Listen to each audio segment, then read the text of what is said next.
के तपाईले आईपीओ भर्नुहुन्छ त? अहिले धेरैको समस्या भनेको आईपीओ भर्यो आईपीओ पर्दैन। यो किन भइराखेको हुन्छ त?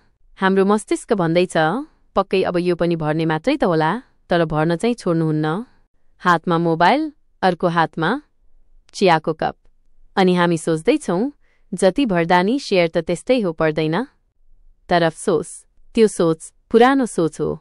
तर हैन, अब त्यो भन्ने दिन आउने छैन। यो भिडियो हेरिसकेपछि कति बेला यस्तो हुन्छ जब तपाईले आवेदन भर्नुभयो अनि अन्ततः रिजल्टमा नट एलोटेड।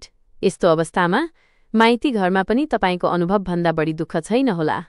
सजिलै आईपीओ पार्न चाहनुहुन्छ भने सबै ठाउँ भर्ने होइन, स्मार्ट तरिकाले भर्ने चाहिँ हो। तर हामीले धेरै गल्ती गरिरहेका हुन्छौँ। आउनुहोस् अब हामी सिक्नेछौँ हरेक आईपीओ कसरी हात पार्ने सम्भावना बढाउने भनेर। तपाईलाई थाहा छ, आईपीओ नम्बरको खेल जस्तै हुन्छ। जति बढी आवेदन दिनुभयो त्यति नै पक्का छैन। अत्यधिक माग जारी गरिएको शेयर संख्याको तुलनामा आवेदनहरूको संख्या अत्यधिक हुनु। सामान्यतया कुनै पनि राम्रो कम्पनीको आईपीओमा 20 देखि 50 गुणाभन्दा बढी आवेदन पर्ने गर्छ। साना किता बाँडफाँट नेपालमा धेरैजसो आईपीओमा न्यूनतम 10 किता आवेदन दिने चलन छ। बाँडफाँट गर्दा माग धेरै भएमा निष्कासन गरिएको शेयरलाई सबै आवेदकहरूमा 10 किताका दरले गोला प्रथा मार्फत बाँडिन्छ। यदि आवेदकहरू शेयर संख्याभन्दा धेरै भएमा सबैले पाउँदैनन्। यसको मतलब जतिसुकै आवेदन दिए पनि शेयर पर्ने वा नपर्ने कुरा पूर्ण रूपमा गोला प्रथा र कुल आवेदक संख्यामा निर्भर गर्छ। ठीक छ, तपाई चाहनुहुन्छ आईपीओ पक्का पाउने शैलीमा कसरी स्मार्ट एप्लाई गर्ने 5 आइडियाहरू यहाँ व्यावहारिक र सरल तरिकाले पेश गर्दैछु।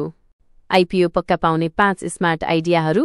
नम्बर 1, बैंकमा पर्याप्त मौजदात राख्नुहोस्। आईपीओ आवेदन दिनुअघि आफ्नो बैंक खातामा पर्याप्त मौजदात ब्यालेन्स राख्नुहोस्। सामान्यतया आवेदन अनुसार न्यूनतम रकम आवश्यक पर्छ। कम मौजदात भएको खण्डमा आवेदन असफल हुन्छ। 2, सही बैंक र बाटो प्रयोग गर्नुहोस्। आईपीओ आवेदन गर्दा आफ्नो बैंकको आधिकारिक मोबाइल बैंकिङ एप वा शाखा प्रयोग गर्नुहोस्। सबै एप वा तेस्रो पक्षका एपहरू भरपर्दा नहुन सक्छन्। 3, सही समयमा आवेदन गर्नुहोस्। आईपीओ खुलेको पहिलो दिन नै आवेदन गर्नु सर्वोत्तम हुन्छ। अन्ततः लटरी प्रणाली नै हो, तर सुरुमा आवेदन गर्दा प्राविधिक समस्या कम हुन्छ। 4, आवेदन संख्या धेरै नराख्नुहोस्, स्मार्ट राख्नुहोस्। धेरै आवेदन दिनु आवश्यक छैन, केवल सही रणनीति र सही बैंकबाट आवेदन गर्नु पर्याप्त हुन्छ। 5, कम्पनी र आईपीओको अध्ययन गर्नुहोस्। आईपीओ आवेदन गर्नुअघि कम्पनीको आर्थिक विवरण, भविष्य योजना र शेयर मूल्यको मूल्याङ्कन अध्ययन गर्नुहोस्। यसले दीर्घकालीन फाइदा अधिकतम गर्न मद्दत गर्छ। तर लगभग आईपीओ भरेर तपाई घाटामा जाने सम्भावना हुँदैन। जति पनि खुलिरहेका छन् ती सबै सजिलै भर्न सक्नुहुन्छ। आशा छ यी तरिकाहरू प्रयोगमा ल्याएर तपाईका अधिकांश आईपीओहरू हात पर्नेछन्। अब बजारमा छिट्टै नै भोलि असोज 26 देखि 29 गतेसम्म सर्वसाधारण जनताको लागि एसवाई प्यानलको करिब 2,50,000 जनालाई पर्ने आईपीओ खुल्दैछ।